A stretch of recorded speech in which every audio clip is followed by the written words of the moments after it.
साल 2021 में हमने अपने देश भारत में कुछ ऐसी तस्वीरें देखी जिसे देखकर हम परेशान हो उठे। हमने देखा कि कैसे कोरोना की दूसरी लहर ने लोगों की जान ली, जिसकी वजह से शमशान घाटों में अर्थियों तक को जलाने के लिए लाइन लगानी पड़ी और कब्रिस्तान में मुर्दों को दफनाने के लिए जमीन कम पड़ने लगी। मगर क्या आपको पता है कि आज से तकरीबन 37 साल पहले भी लोगों ने कुछ इसी तरह की तस्वीरें देखी थी। उस वक्त एक ऐसा हादसा हुआ था जिसका असर आज भी लोग भुगत रहे हैं। मैं बात कर रहा हूँ भोपाल गैस त्रासदी की, जिसका असर इतना खतरनाक था कि आज 2021 में वहाँ की तीसरी जनरेशन भी अपाहिज पैदा हो रही है। हेलो दोस्तों, नमस्कार। मेरा नाम है आकाश और आप लोगों का बहुत बहुत स्वागत है कहानी क्राइम की चैनल पर। उम्मीद करता हूँ कि आप लोग बहुत अच्छे होंगे। आज की कहानी भोपाल गैस कांड की है। इससे पहले कि मैं कहानी शुरू करूँ, मैं आपको बताना चाहूँगा कि अगर आप चाहें तो मुझे इंस्टाग्राम पर भी फॉलो कर सकते हैं। बस आप इंस्टाग्राम पर जाइए और सर्च कीजिए कहानी क्राइम की। इसकी एक लिंक मैं आपको डिस्क्रिप्शन में भी दे दूंगा। खैर, अब वापस कहानी पर आते हैं। साल 1969 में मध्य प्रदेश की राजधानी भोपाल में यूनियन कार्बाइड नाम का एक कारखाना शुरू होता है। यूनियन कार्बाइड कॉरपोरेशन एक अमेरिकी कंपनी थी जो कि भारतीय हिस्सेदारी के साथ यूनियन कार्बाइड इंडिया लिमिटेड के नाम से भारत में अपनी फैक्ट्रियां चलाती थी। इन कारखानों में पेस्टिसाइड यानी कीड़े मकोड़ों को मारने वाली दवा बनाई जाती थी। तो जब 1969 में यूनियन कार्बाइड ने भोपाल में अपना कारखाना शुरू किया तो भोपाल वालों को भी लगा कि चलो नई फैक्ट्री लगी है तो लोगों को काम धंधा भी मिलेगा, और ऐसा हुआ भी। मगर जैसा कि मैंने आपको बताया कि इस कारखाने में कीड़े मकोड़ों को मारने वाली दवाई बनाई जाती थी, तो जाहिर सी बात है कि इसके लिए बहुत ही खतरनाक और जहरीले केमिकल्स का इस्तेमाल किया जाता था। और इन्हीं केमिकल्स में से एक केमिकल था मिथाइल आइसोसाइनाइड, जिसे कि शॉर्ट में MIC भी कहा जाता है, जो कि काफ़ी जहरीला होता है। इस कारखाने में MIC को दूसरी गैसों के साथ केमिकल रिएक्ट करवाया जाता था और इस रिएक्शन से उन्हें कार्बाइल यानी पेस्टिसाइड यानी कीड़े मकोड़ों को मारने वाली दवा मिलती थी, जो कि बाद में बाजारों में बेची जाती थी। यहाँ मैं आपको ये बताना चाहूँगा कि MIC यानी मिथाइल आइसोसाइनाइड कोई आम गैस नहीं है, बल्कि पूरी पृथ्वी पर पाई जाने वाली सबसे जहरीली गैसों में से एक है। ये वो गैस है जिसको गैस चैम्बर में डालकर हिटलर ने कई लोगों की जान ली थी। ये वो गैस है जिसका इस्तेमाल वर्ल्ड वॉर 2 के दौरान किया गया था और जिसे केमिकल बॉम्ब बनाने में इस्तेमाल किया जाता था। ये वो गैस है जिसे जेनेवा कन्वेंशन से किसी भी लड़ाई में इस्तेमाल के लिए बैन कर दिया गया था, और इसके बाद बस कुछ ही कंपनियों को ही MIC को सिर्फ इंडस्ट्रियल यूज के लिए लाइसेंस दिया गया था। और उन्हीं कंपनियों में से एक कंपनी यही यूनियन कार्बाइड कॉरपोरेशन थी। यूनियन कार्बाइड के पास मिथाइल आइसोसाइनाइड को इस्तेमाल करने का तो लाइसेंस था, मगर उसके पास भारत के अंदर इस गैस का उत्पादन करने का लाइसेंस नहीं था। इसलिए MIC को भारत में नहीं बनाया जाता था, बल्कि अमेरिका से इंपोर्ट करके लाया जाता था और फिर इसका इस्तेमाल किया जाता था। साल 1970 में यूनियन कार्बाइड ने भारत सरकार के पास एक अर्जी लगाई, जिसमें उसने मिथाइल आइसोसाइनाइड को भारत में ही बनाने का लाइसेंस मांगा, जिसे कि अक्टूबर 1975 में अप्रूव कर दिया गया। और फिर साल 1979 से MIC गैस को भारत में ही बनाया जाने लगा और यूनियन कार्बाइड में इस्तेमाल किया जाने लगा। और इस गैस को लिक्विड फॉर्म में 3 बड़े बड़े टैंकरों में जमीन के अंदर स्टोर करके रखा जाने लगा और इसके ऊपर कंक्रीट का फर्श बना दिया गया। और फिर जब भी मिथाइल आइसोसाइनाइड की जरूरत पड़ती तो उन्हें इन्हीं टैंकरों से निकालकर इस्तेमाल किया जाता और पेस्टिसाइड बनाई जाती। इसके बाद वक्त बीता और साल 1984 आ गया और अब फैक्ट्री को शुरू हुए लगभग 15 साल बीत चुके थे। भोपाल के यूनियन कार्बाइड के इस कारखाने में जिन 3 अंडरग्राउंड टैंकों में मिथाइल आइसोसाइनाइड गैस को लिक्विड फॉर्म में रखा गया था, उन 3 टैंकरों के नंबर थे E610, E611 और E619। इसके बाद तारीख आती है 2 दिसंबर 1984 की। 2 दिसंबर 1984 को इन तीनों टैंकरों में कुल मिलाकर 68,000 लीटर मिथाइल आइसोसाइनाइड थी, जिनमें से कि 42 टन MIC तो सिर्फ टैंक नंबर E610 में ही थी। 2 दिसंबर 1984 की रात होते होते टैंक नंबर E610 के अंदर का प्रेशर अचानक से बढ़ने लगा, जिसमें कि 42 टन MIC गैस भरी थी। और रात के 11 बजे तक इस टैंक का प्रेशर 10 PSI तक पहुंच गया, जो कि नॉर्मल से ज़्यादा था। जब यूनियन कार्बाइड के कर्मचारियों ने देखा कि E610 के टैंक के अंदर का प्रेशर बढ़ रहा है, तो उन्हें लगा कि शायद मीटर गलत रीडिंग दिखा रहा है और टैंक के अंदर सब कुछ ठीक है, और उन्होंने उसे नज़रअंदाज कर दिया। इसके आधे घंटे बाद लगभग 11:30 बजे के आसपास वहां काम कर रहे कर्मचारियों को हल्की स्मेल आनी शुरू हुई और तब उन्हें लगा कि कहीं ना कहीं से MIC गैस लीक हो रही, और फिर उन्होंने ये ढूंढना शुरू किया कि आखिर ये गैस लीक कहां से हो रही है। लगभग 15 मिनट बाद ही 11:45 पर उन्हें एक जगह से गैस निकलती हुई दिखी, तो उन्होंने फौरन वहां के सुपरवाइजर को इसकी जानकारी दी। रात को 12:15 पर उनका चाय ब्रेक होता है, तो यूनियन कार्बाइड का सुपरवाइजर यह फैसला करता है कि इसकी जांच चाय ब्रेक के बाद की जाएगी। रात 12:40 पर यह चाय ब्रेक खत्म होता है और अब तारीख भी 2 दिसंबर से 3 दिसंबर में बदल चुकी थी। इसके बाद जब जांच शुरू हुई तो पता चला कि उस वक्त E610 टैंक के अंदर का प्रेशर 40 psi तक पहुंच चुका है और टैंक का टेम्परेचर भी 25 डिग्री से ऊपर जा चुका है, जो कि बहुत खतरनाक था क्योंकि मिथाइल आइसोसाइनेट गैस बहुत ही ज्वलनशील होती है और बहुत ही जल्दी आग पकड़ लेती है, इसलिए इसका टेम्परेचर 20 डिग्री से ज़्यादा नहीं होना चाहिए था। देखते ही देखते टैंक नंबर E610 का प्रेशर 55 psi तक पहुंच गया और उस टैंक में वाइब्रेशन होने लगा। जो कंक्रीट की फर्श उस अंडरग्राउंड टैंक के ऊपर बनाया गया था उसमें भी दरारें आने लगी।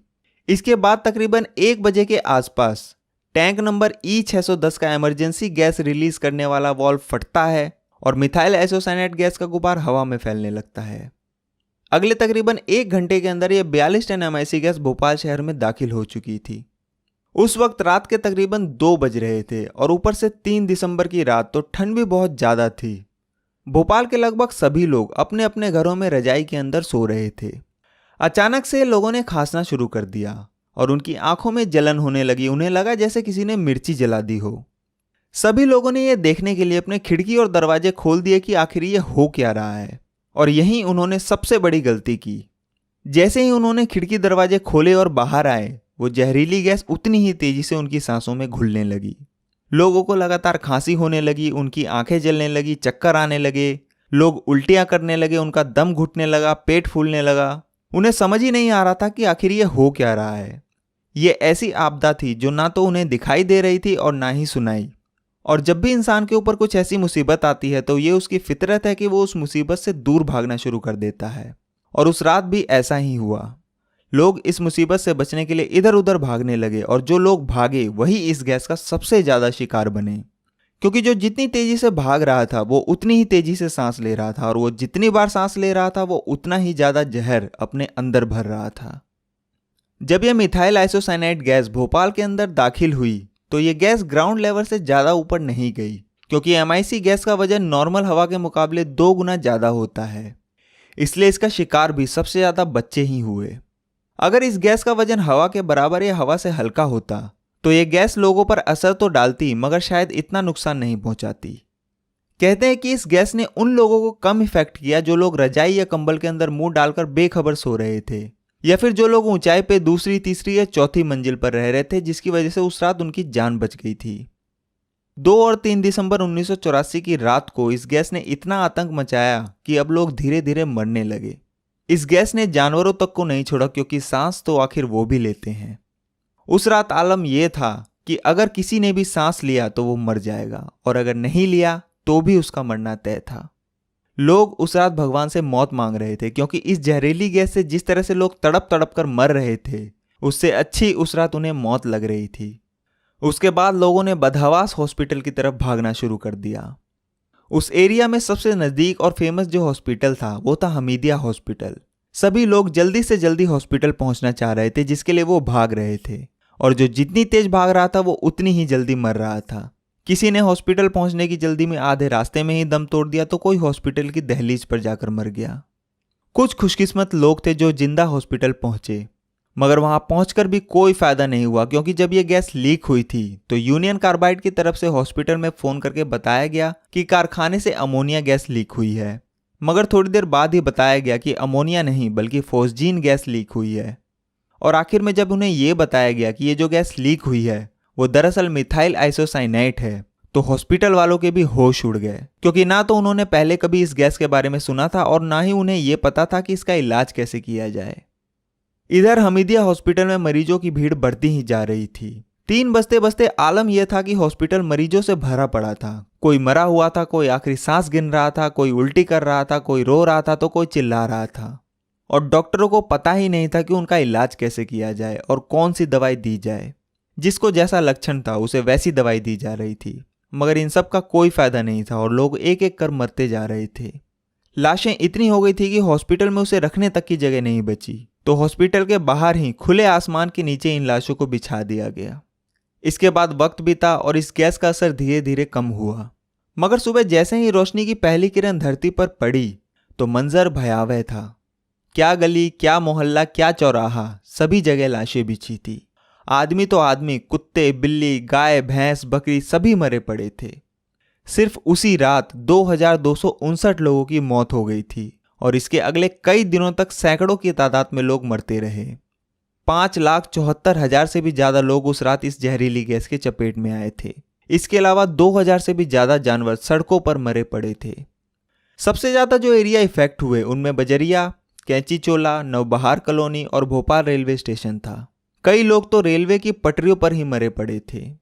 पूरा हमीदिया हॉस्पिटल लाशों से भर चुका था और लाशें इतनी थी कि उनका पोस्टमार्टम करने के लिए डॉक्टर कम पड़ गए। फिर यह फैसला किया गया कि हर 5-10 मुर्दों में से किसी एक का पोस्टमार्टम किया जाएगा और बाकी के 5-10 लोगों की भी वही सेम रिपोर्ट बना दी जाएगी, क्योंकि सभी के लक्षण एक जैसे थे। उसके बाद शुरू हुआ इन लाशों को जलाने या फिर दफनाने का काम। जितनी भी जानवरों की लाशें सड़कों पर पड़ी थी उन्हें ट्रक में भर के ले जाया गया और फिर ठिकाने लगाया गया। मगर उस दिन इंसानी लाशों को भी ट्रकों और ट्रैक्टरों में भर भर कर शमशान घाट या कब्रिस्तान ले जाया जा रहा था। कुछ लोग इनको ठेले पर तो कुछ हाथ ठेले पर ले जा रहे थे। मतलब जिसको जैसे हुआ वैसे ही इन लाशों को लेकर शमशान और कब्रिस्तान की तरफ भागा। पूरे शमशान घाट में चारों तरफ सिर्फ लाशें ही जल रही थी। एक ही चिता पर कई लाशों को रखकर जलाया जा रहा था, फिर भी लकड़ियां कम पड़ गई। उधर कब्रिस्तान का भी यही हाल था। वहां भी मुर्दों को दफनाने के लिए जमीन कम पड़ गई। जब भी कोई गड्ढा खोदा जाता तो उसे ज्यादा गहरा खोदा जाता ताकि एक के ऊपर एक लाशों को दफनाया जा सके। शायद ही उस दिन कोई ऐसी खुशकिस्मत लाश होगी जो पूरे रीति रिवाजों के साथ शमशान पहुंची होगी और उसका सही तौर तरीके से अंतिम संस्कार हुआ होगा। इसके बाद जब लोग इन सब कामों से निपटे और जब उन्हें पता चला कि यह जहरीली गैस जिसने इतने सारे लोगों की जान ली वो यूनियन कार्बाइड के कारखाने से निकली थी, तो लोगों ने प्रदर्शन करना शुरू कर दिया। रातों रात यह खबर पूरी दुनिया में आग की तरह फैल गई और इस त्रासदी को दुनिया की सबसे बड़ी और खतरनाक इंडस्ट्रियल त्रासदी कहा गया, क्योंकि इससे पहले पूरी दुनिया में आज तक इतना बड़ा इंडस्ट्रियल हादसा कभी नहीं हुआ था। इसके बाद यूनियन कार्बाइड की फैक्ट्री को तुरंत सील कर दिया गया और CSIR यानी council of scientific and industrial research और CBI ने मिलकर इस हादसे की जांच शुरू की। मगर जैसे ही CSIR की टीम यूनियन कार्बाइड के कारखाने में पहुंची और वहां के वर्करों से पूछताछ शुरू की तो पता चला कि वहां अभी भी 25 से 30 टन MIC गैस बाकी के 2 टैंकरों E610 और E619 में जमा है। जैसे ही उन्होंने ये बात सुनी उन्होंने इन्वेस्टिगेशन छोड़ सबसे पहले बाकी के MIC गैस को खाली करने का फैसला किया, क्योंकि खतरा ये था कि कहीं अगर ये गैस भी हवा में लीक हो गई तो भोपाल गैस कांड 2 हो जाएगा। और इस गैस को खाली करने का सिर्फ एक ही तरीका था कि इस फैक्ट्री को फिर से शुरू किया जाए और बचे हुए मिथाइल आइसोसाइनाइड से पेस्टिसाइड बनाई जाए। मगर जैसे ही ये बात भोपाल के लोगों को पता चली कि फैक्ट्री को फिर से शुरू किया जा रहा है तो लोग घबराहट में अपने अपने घर छोड़कर जाने लगे। यहां तक कि ऐसे मरीज जो थोड़ा बहुत चल फिर सकते थे उन्होंने भी भोपाल छोड़ दिया। पूरा शहर सुनसान हो गया, ऐसा लग रहा था जैसे यहाँ कोई रहता ही ना हो। इधर अपने इस फैसले से इन्वेस्टिगेशन टीम भी डरी हुई थी कि कहीं कोई और हादसा न हो जाए, मगर इसके अलावा और कोई रास्ता भी नहीं था। इसलिए उन्होंने इसे ऑपरेशन फेथ का नाम दिया और सुरक्षा के सारे इंतजाम किए। पूरे कारखाने को चारों तरफ से गीले कपड़ों से ढक दिया गया और आसमान में एक हेलीकॉप्टर पानी लेकर चक्कर लगा रहा था ताकि अगर कोई हादसा हो तो उसे जल्दी से जल्दी रोका जा सके। फिर सभी वर्कर्स को बुलाया गया और इस हादसे के 13 दिन बाद 16 दिसंबर 1984 को यूनियन कार्बाइड के इस कारखाने को फिर से शुरू कर दिया गया। इसके बाद बची हुई MIC को पेस्टिसाइड में बदलने में 7 दिन लग गए, मगर यह ऑपरेशन कामयाब रहा। उसके बाद जब CSIR और CBI ने आगे की इन्वेस्टिगेशन शुरू की तो पता चला कि पिछले 3 सालों से यूनियन कार्बाइड के इस कारखाने में लगातार एक के बाद एक गैस लीक की घटनाएं हो रही थी। 2 और 3 दिसंबर 1984 के इस हादसे से तकरीबन 3 साल पहले ही 1981 में एक वर्कर फोस्जीन गैस के संपर्क में आ गया था। घबराहट में उसने अपना सेफ्टी मास्क उतार दिया और बहुत सारी फोस्जीन गैस सूंघ ली, जिसकी वजह से 72 घंटों बाद उसकी मौत हो गई। फिर उसके अगले ही साल जनवरी 1982 में यूनियन कार्बाइड के 24 वर्करों को फोस्जीन गैस लीक होने की वजह से हॉस्पिटल में भर्ती कराना पड़ा। इसके 1 महीने बाद ही फरवरी 1982 में 18 वर्कर मिथाइल आइसोसाइनाइड गैस के संपर्क में आ गए थे। इसके बाद फिर एक गैस लीक की घटना अगस्त 1982 में और फिर अक्टूबर 1982 में घटी। कंपनी के मालिकों को जब इन घटनाओं के बारे में बताया गया तो उन्होंने ना तो इस पर ज्यादा ध्यान दिया और ना ही इन घटनाओं का कारण जानने की कोशिश की। उन्हें बस कंपनी के प्रोडक्शन से मतलब था। भोपाल के एक पत्रकार राजकुमार केशवानी ने इन पुरानी घटनाओं को वहां के अखबारों में छापा भी और कहा कि भोपाल एक ऐसे ज्वालामुखी के मुहाने पर खड़ा है जो कभी भी फट सकता है, मगर फिर भी यूनियन कार्बाइड को कोई फर्क नहीं पड़ा। इसके बाद इन्वेस्टिगेशन टीम जब अपनी जांच में और अंदर घुसी तो पता चला कि 1969 में कारखाना खुलने के बाद कुछ सालों तक तो कंपनी फायदे में रही, मगर साल 1980 आते आते पेस्टिसाइड की मांग घटने लगी, जिसकी वजह से यूनियन कार्बाइड को नुकसान होने लगा। तो उन्होंने इस घाटे से बचने के लिए कंपनी के पुराने और तजुर्बेकार वर्करों को निकालकर कम तनख्वाह पर नए वर्करों को रख लिया। इसके अलावा कंपनी में शुरुआत में तो सुरक्षा के सारे इंतजाम थे, मगर जैसे जैसे वक्त बीता कंपनी सुरक्षा के इंतजामों को नजरअंदाज करती गई और बाद में सेफ्टी बजट में से $1.25 मिलियन की कटौती कर दी। इसकी वजह से हुआ ये कि वक्त बीतने के साथ साथ मशीनें पुरानी होती गई, गैस की पाइपों में जंग लगती गई, मगर ना तो इन्हें कभी बदला गया और ना ही इनकी मरम्मत की गई।